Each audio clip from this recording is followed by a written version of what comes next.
معصیت چھڑوا جاتی ہے، صحبت اللہ والوں کی اپنا رنگ دکھا جاتی ہے، صحبت اللہ والوں فَإِنَّهَا لَا تَعْمَى الْأَبْصَارُ وَلَٰكِن تَعْمَى الْقُلُوبُ الَّتِي فِي الصُّدُورِ۔ آنکھیں اندھی نہیں ہوتی، یہ دل اندھے ہو جاتے ہیں جو سینوں میں۔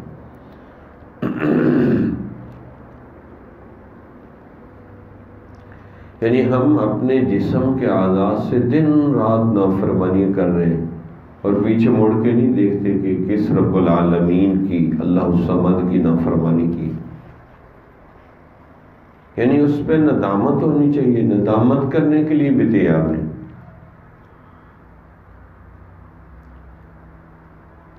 سوچے تو صحیح اللہ کا کتنا صبر ہے،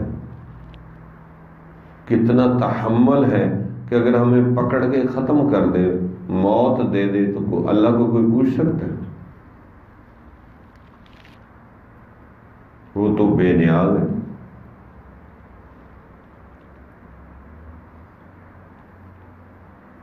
تو بندہ حیران ہوتا ہے، جسمانی اتنی نافرمانی ہے، اتنی نافرمانی، تو ہم سوچتے بھی نہیں کہ میں نافرمانی کر رہا ہوں۔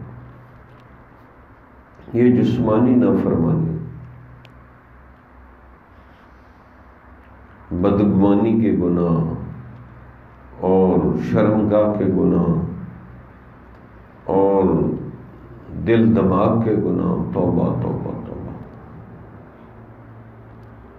جمال الوجود بذكر الإله وتصفو الحياة بنور هداه، جمال الوجود بذكر الإله وتصفو الحياة